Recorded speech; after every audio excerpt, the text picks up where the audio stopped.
E nós começamos mais uma edição do Liberdade de Opinião, quarta-feira, dia 7 de abril, indo ao Rio de Janeiro para ouvir o jornalista Sidney Rezende. Fez a barba, Sidney, houve resistência, foi a chefia que não gostou do seu novo visual, foi algum problema aí na sua casa? Não, na minha casa problema nenhum. Pois é, né? Pois é. Senhoras e senhores, bom dia, novo dia, né? Então, novo visual também à disposição. Tá certo, Sidney Rezende. Vamos lá, então, vamos aos assuntos importantes desta quarta-feira. O presidente Bolsonaro afirmou à CNN Brasil que há uma grande possibilidade de nós fabricarmos aqui no Brasil a vacina russa Sputnik V. Ele participou de uma conferência ontem à tarde com o presidente da Rússia, Vladimir Putin, tratando da possibilidade de importar a vacina para o Brasil e também de produzir a Sputnik por aqui. Também participou do encontro, entre outras autoridades, o presidente da Anvisa, Antônio Barra Torres. Vamos acompanhar. Um dos assuntos mais importantes que nós tratamos aqui é a possibilidade de nós virmos a receber a vacina Sputnik daquele país. Logicamente, dependemos ainda de resolver alguns entraves aqui no Brasil e estamos ultimando contatos com as demais autoridades, entre eles a Anvisa, de como nós podemos efetivamente importar essa vacina. Barra, com a palavra aí. Atendendo a esse convite do senhor presidente Jair Bolsonaro, a Anvisa aqui está e temos nesse contato que o presidente acabou de realizar com o presidente Putin a confirmação do envio da nossa missão, uma missão de vigilância sanitária à Rússia, já com o ok, com o de acordo da Rússia nesse sentido, para que possamos efetuar a inspeção nas instalações de produção, tanto de insumos quanto da própria vacina. Sidney, nós acompanhamos aí então o envolvimento direto do presidente da República, procurando o presidente russo Vladimir Putin para tentar acelerar a chegada dessa vacina aqui ao Brasil, para que a gente possa produzir a Sputnik V por aqui. Como é que você vê esse movimento do presidente Bolsonaro? Olha, está nas mãos agora da Anvisa acelerar o processo, que essa visita seja rápida e profícua, né, e boa, e que a documentação seja entregue. Parece que falta muito pouco para que aconteça, então, essa conexão. Porque, na verdade, a União Química, que é uma empresa brasileira, uma fábrica sediada em Brasília, ela já quer e muito vender, tem até possíveis compradores interessados. Para você ter uma ideia, a cidade de Maricá entrou com um pedido de que quer adquirir 500 mil doses. Governadores dos estados também, muitos estados, principalmente da região Nordeste, já desde o ano passado, que se disseram dispostos a pagar com os fundos do próprio estado e comprar doses da Sputnik. Mas depende, evidentemente, desse trâmite. Com relação à iniciativa do presidente, é correta, ela é boa. Nós temos apenas hoje um problema, quer dizer, a velocidade com que as autoridades brasileiras desenvolvem rumo à vacinação, rumo à compra de medicação, equipamentos e o combate à pandemia, é uma velocidade muito abaixo da expansão do vírus. Esse é que é o grave problema, fazendo com que a gente acredite que, apesar de todos os bons esforços de todo mundo, do jeito que as coisas estão, teremos, infelizmente, um aumento do número de infectados e de óbitos para mais adiante. Vamos ter 2 meses aí difíceis. Se imaginava que seria março e abril, mas já se avizinha aí um mês de abril dificílimo e um mês de maio também complicado. Mas a iniciativa do presidente, ela é boa.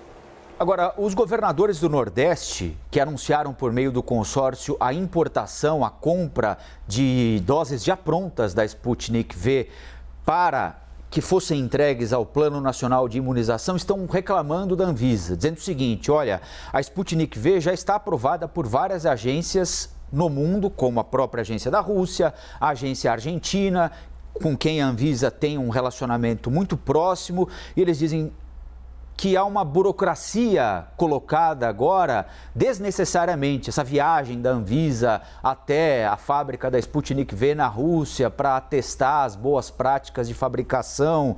Você acha que pode ter aí algum componente político nessa história, Sidney?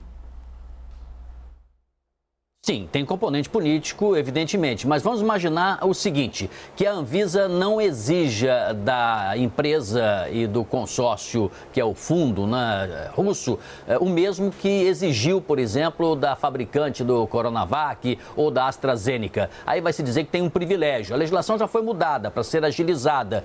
7 dias é um prazo que agora é um prazo mais curto da história que a Anvisa tem para cumprir. Mas ela diz e argumenta que ela só pode contar esses 7 dias depois que receber a documentação integral. E essa documentação não teve. É bem verdade que 30 países, se eu não estou enganado, a Argentina, tenho certeza absoluta, já utiliza a Sputnik V. Então isso realmente acontece. O que os governadores estão pedindo, não me parece ser demais, é que a Anvisa pudesse reunir, recrutar, obter documentos de aprovação em outros países e anexar essa documentação. Mas isso a empresa também pode fazer. Né? Eu me sinto seguro como cidadão que a Anvisa faça um critério técnico, profissional, rápido, se possível, cuidadoso com todas as empresas que acorrem até a agência para fazer seu cadastramento. Por isso que ela é uma agência de Estado e não de governo. Mas também reconheço a aflição nesse momento, a ansiedade de todos nós para termos vacina.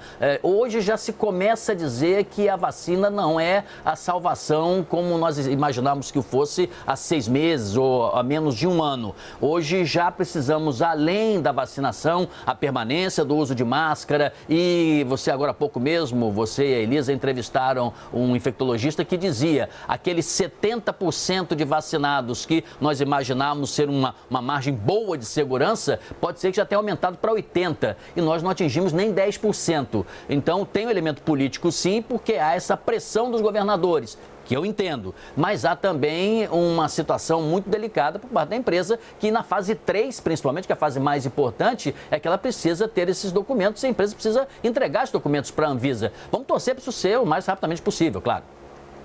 Sidney, a Câmara dos Deputados aprovou ontem o texto base, faltam destaques que serão votados hoje, daquele projeto que modifica uma autorização que já foi dada para a compra de vacinas pela iniciativa privada, vacinas contra a Covid, evidentemente. A votação dos destaques deve ser retomada hoje à tarde, vão analisar emendas parlamentares. Segundo o projeto, o setor privado deverá seguir algumas regras, como doar parte das doses à rede pública. A diferença essencial entre o projeto aprovado recentemente é essa, não é, Sidney? A iniciativa privada estava autorizada a comprar vacinas, mas tinha de oferecer todas as vacinas compradas ao SUS até que todos aqueles brasileiros incluídos na primeira fase do Plano Nacional de Imunização estivessem imunizados. Depois disso, elas poderiam usar uma parte para vacinar de graça funcionários, parentes dos funcionários, sócios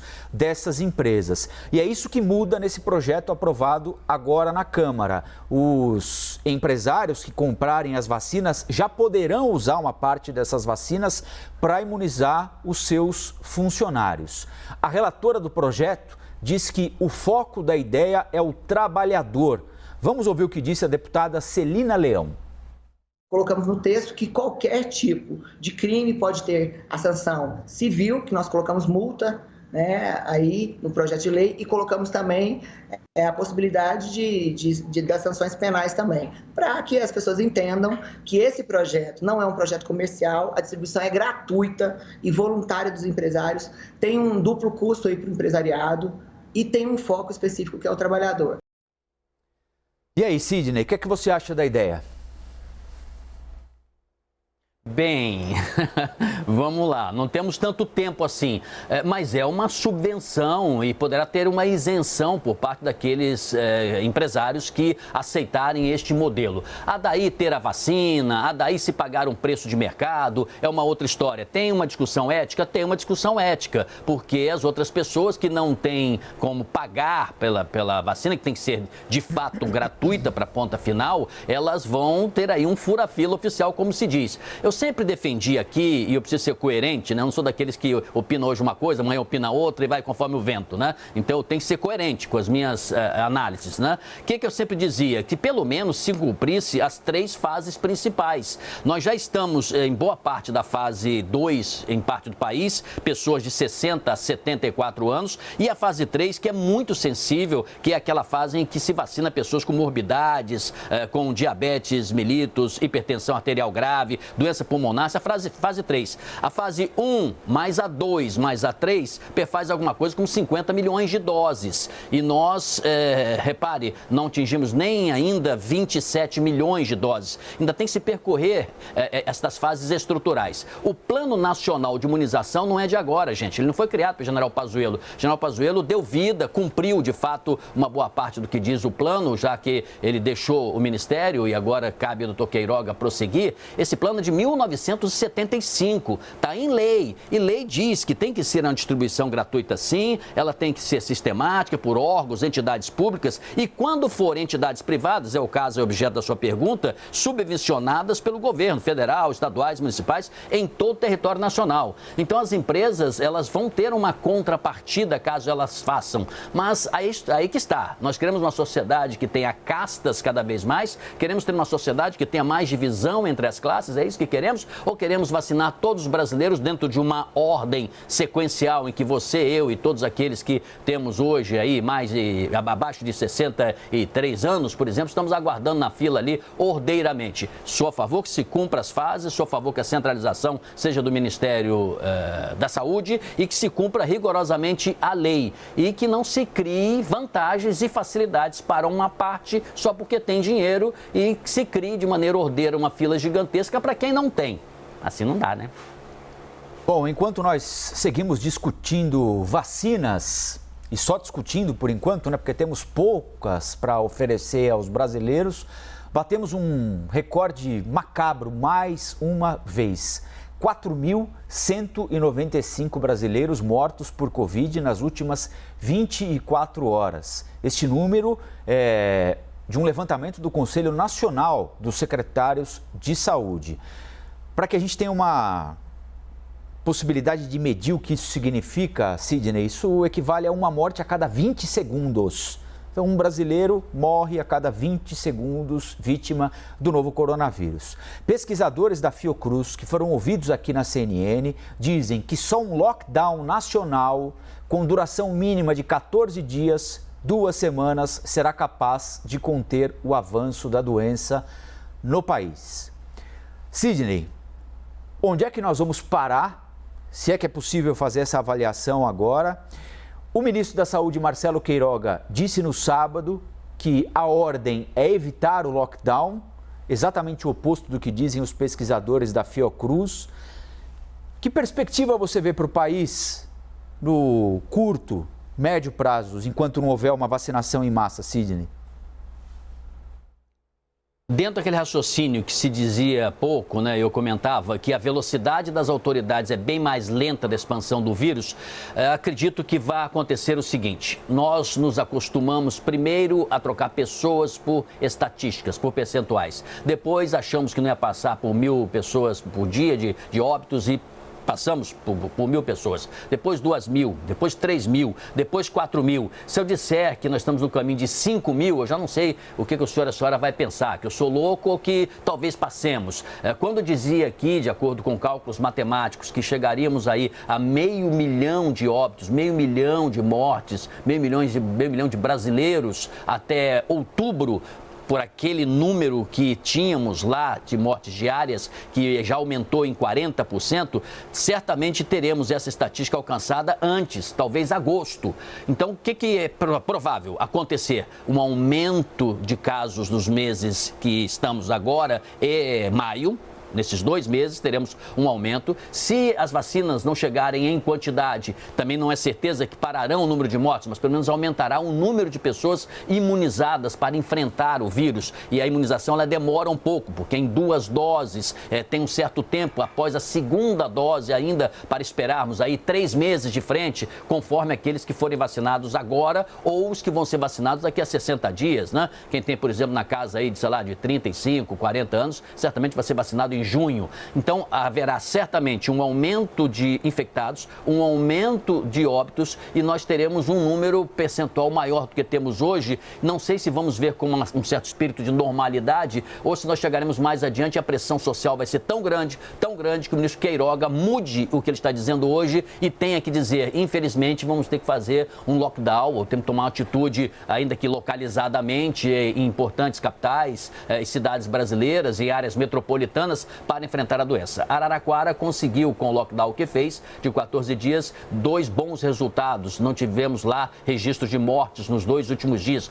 Tomara que assim prossiga. Não estou dizendo que é a única saída, mas é uma das saídas que precisam ser tomadas. E dizem os especialistas da Fiocruz, no documento que divulgaram esta semana, que inevitavelmente teria que se ter uma paralisação para agir mais do que um escudo, porque senão essa estatística macabra que eu acabei agora de trazer, que pode acontecer, de fato tornará inevitável e acontecerá.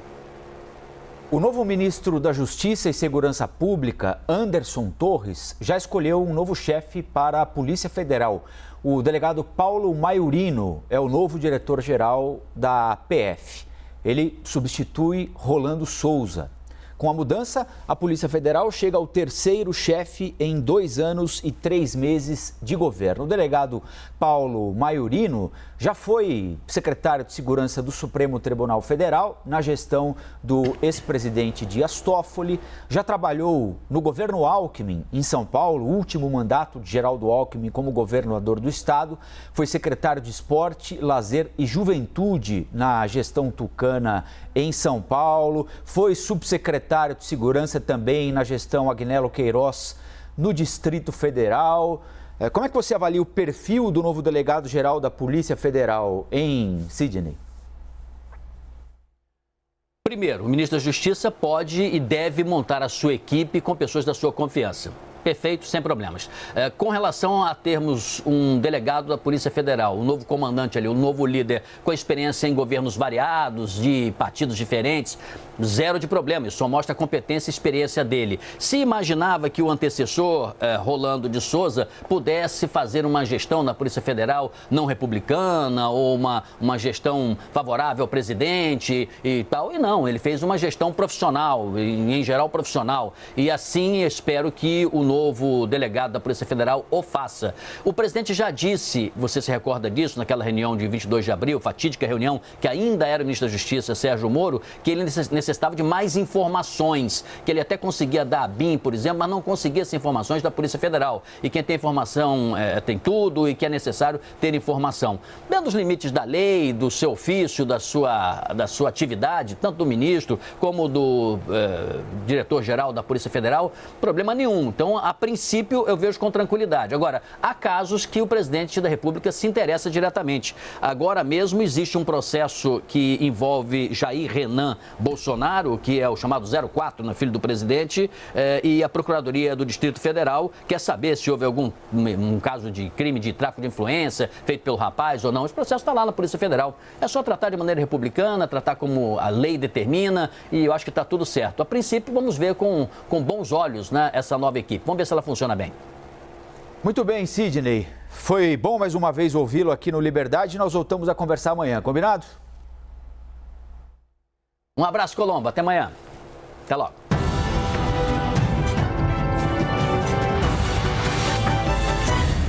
As opiniões emitidas pelos comentaristas do quadro não refletem necessariamente a posição da CNN.